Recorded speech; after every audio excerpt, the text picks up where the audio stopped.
Buenos días, soy Ángel Aguinaga, soy el profesor del curso de programación de videojuegos en Unity en CIPSA Bilbao.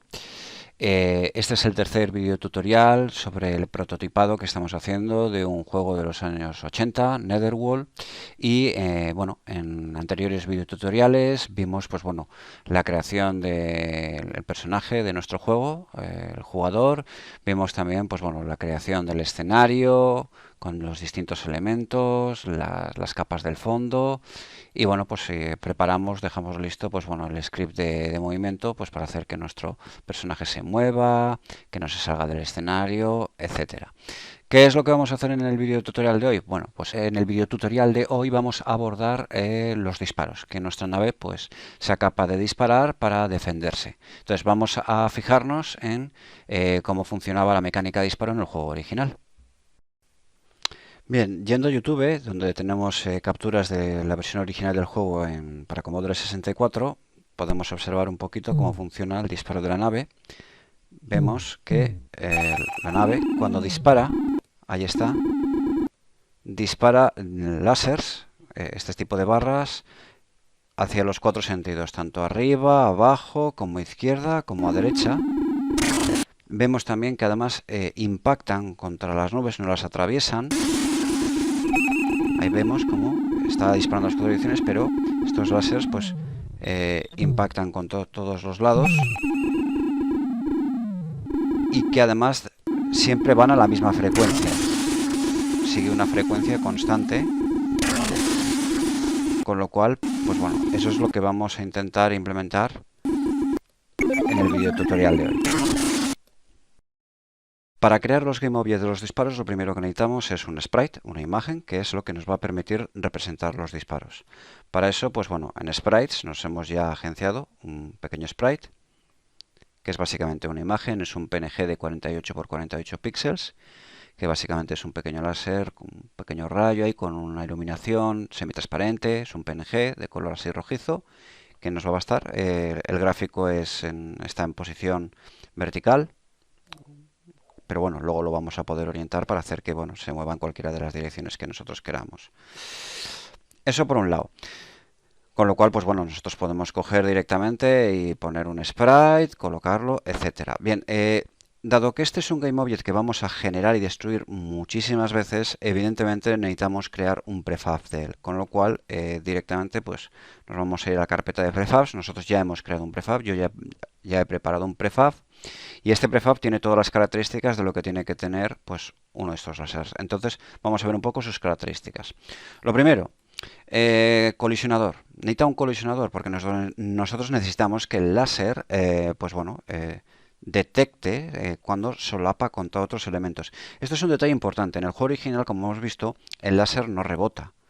No es como por ejemplo nuestro personaje cuando hemos visto que al jugar él colisiona contra las nubes que impiden su avance.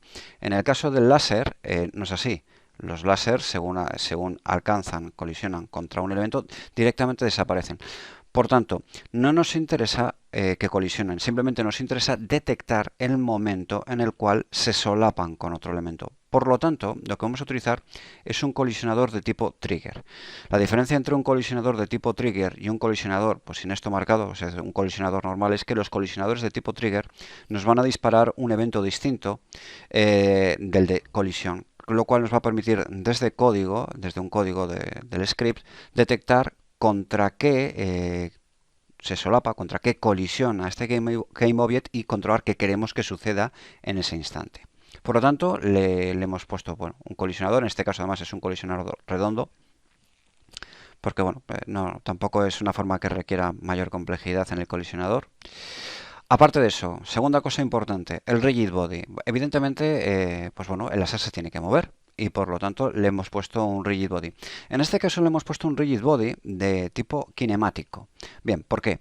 En el caso del jugador ya vimos la semana pasada que le pusimos un rigid body de tipo dinámico, a pesar de que nosotros controlamos directamente el movimiento sin utilizar fuerzas. Esto es una pequeña trampa, pero lo hicimos así precisamente para que el GameObject del jugador pueda colisionar, pueda ser frenado cuando colisiona contra otros elementos. En el caso de los rayos láser, esto no nos interesa, porque lo que vamos a hacer es que básicamente cuando se detecte que colisiona, que se solapa contra otro elemento, se va a destruir. Con lo cual no nos interesa que se quede frenado ni nada por el estilo. Razón por la cual vamos a utilizar un body type cinemático. Como os comenté la semana pasada, existe y de hecho se pueden consultar dentro de lo que es de la documentación de Unity, existen pues unas tablas que determinan las diferentes configuraciones que podemos hacer de los GameObject en función de si tienen un rigid body kinemático o no kinemático, si están marcados como estático o como no estático. Y tenemos dos tablas. Esta tabla de aquí arriba lo que nos indica serían las combinaciones en las cuales se dan colisiones, es decir, los GameObject colisionan, es decir, no avanzan metiéndose uno contra el otro. Y en el caso de la tabla de abajo, lo que nos indicaría es las combinaciones en las cuales se detectan los solapamientos. Es decir, aquí es lo que hemos comentado de poner un colisionador con el tipo trigger para detectar cuando dos elementos se solapan. En concreto, como podemos ver aquí, un rigid body collider, es decir, un GameObject con un colisionador y un rigid body de tipo dinámico, es capaz de colisionar de manera efectiva contra cualquier tipo de elemento. Sin embargo, si hacemos un rigid body de tipo kinemático o un tipo estático, estos solo pueden colisionar contra otros rigid body que sean dinámicos. Esa es la razón por la cual en el caso del GameObject del jugador tuvimos que utilizar un rigid body dinámico pues para que se detecten las colisiones contra cualquier otro tipo de elemento, sea estático o sea un rigid body de tipo kinemático. Bien, volviendo al prefab.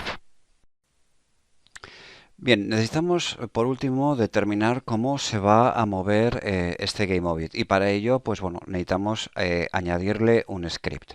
¿De acuerdo? Entonces, bueno, hemos creado un laser control script, vamos a seguir un poquito esa denominación, que lo hemos metido ya en la parte de scripts, ¿de acuerdo? Y vamos a ver un poco su código. Bien, el código del Laser Control Script, como podemos ver, es bastante sencillo. Lo único que tiene es, pues bueno, le hemos puesto un atributo público, velocidad, que lo que va a determinar, lo podemos manejar desde el inspector, es la velocidad a la que queremos que el láser se mueva. Y lo hemos hecho público, pues básicamente para que podamos ajustarlo directamente desde el inspector sin tener que entrar directamente al código. Bien. Además de eso, funcionalidades. Bueno, tenemos el método update, que básicamente lo que hace es una traslación siguiendo el vector 3up. El vector 3up sería el vector que indica hacia arriba. Ese vector es un vector relativo, es una traslación relativa. ¿Qué quiere decir esto? Que en función del ángulo z con el cual orientemos el GameObject, pues si está en 0 grados, se moverá hacia arriba y dependiendo si le damos una rotación de menos 90 más 90 grados o incluso 180 grados, su eje Y se irá hacia la derecha o será hacia la izquierda o se orientará hacia abajo y en función de ello, pues bueno, el disparo irá en esa dirección según cómo lo orientemos. Con lo cual, pues bueno, aunque a nivel de código estamos dándole un vector 3up, indicando hacia arriba, como la traslación de manera por defecto es relativa a la orientación del GameObject, en función de cómo esté orientado, pues conseguiremos que el láser se mueva en cualquier dirección.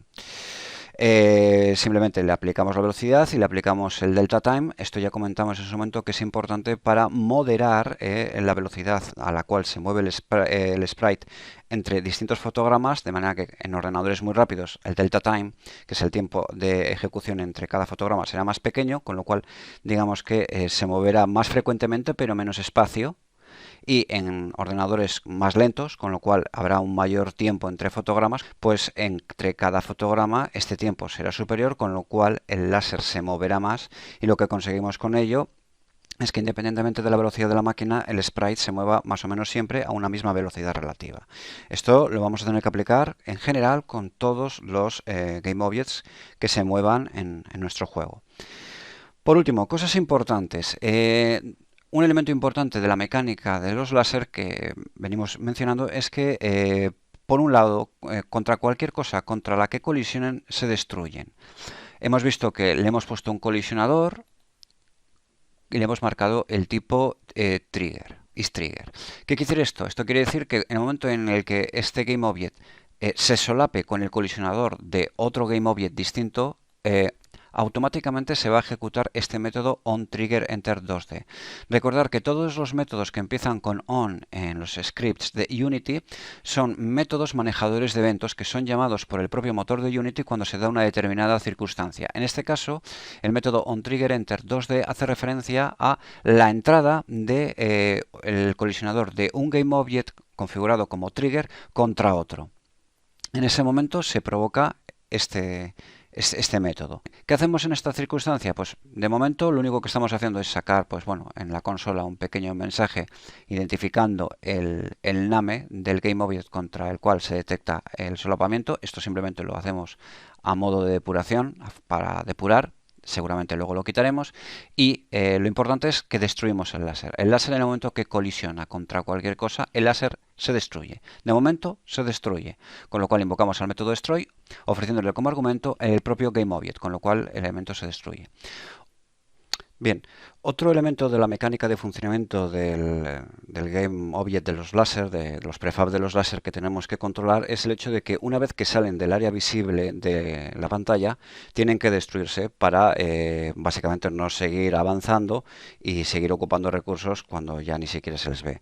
Para ello, afortunadamente, Unity nos brinda también un método de evento que se llama onBecomeInvisible, que básicamente se activa cuando se detecta que el GameObject deja de ser visible, sale de lo que es el área visible de la cámara y en ese momento se activa.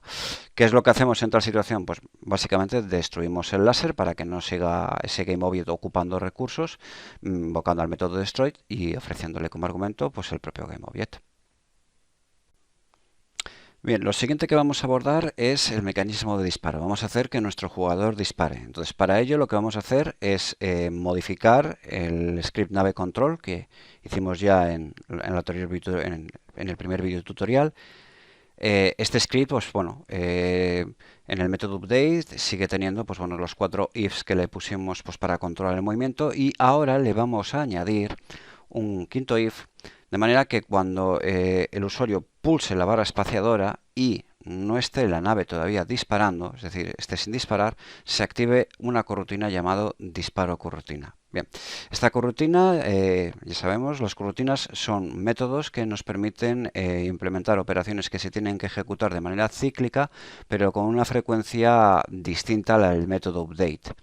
Entonces, en este caso, esta corrutina básicamente lo que hace es activar, poner en true una variable lógica llamada disparando true para indicar que ya está disparando nuestra nave y entra en un bucle en el cual mientras el usuario mantenga pulsado la barra espaciadora, lo que va a hacerse es 4 instantiate, es decir, se van a crear 4 GameObjects de tipo láser, se van a decir 4 lásers, a los cuales, todos partiendo de la posición de la propia nave, pero fijaros en los que fijaros a que cada uno se le va a dar una orientación distinta. El primero va a salir con la orientación predeterminada, que sería moviéndose hacia arriba. Luego los demás van a salir con orientaciones en las cuales sobre el eje Z se van a aplicar rotaciones de menos 90, más 90 y 180 grados, con lo cual vamos a crear 4 GameObjects en base al prefab láser, que van a hacer los 4 láseres moviéndose en las 4 direcciones. Este GameObject, este prefab que tenemos aquí, lo vamos a declarar como público precisamente para, desde el inspector de Unity, que tenemos aquí, de hecho vamos a verlo directamente en el prefab del jugador.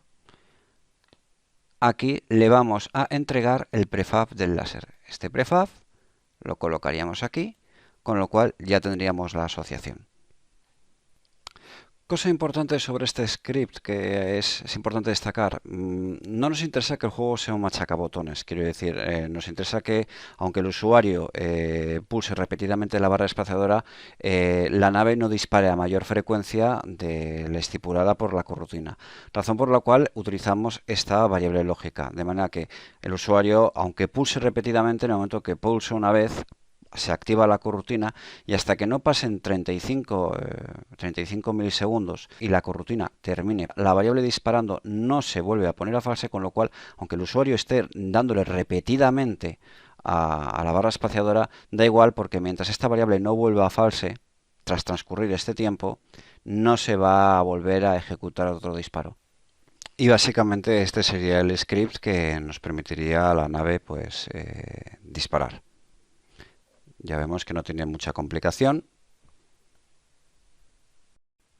Por último, vamos a ver una cuestión que me habéis comentado muchos al seguir este prototipo, y es que a muchos os surge la dificultad de que, bueno, pues en el momento de implementar los scripts y efectuar la prueba de disparo, los láseres, los disparos, se os destruyen sin llegar a salir de la nave.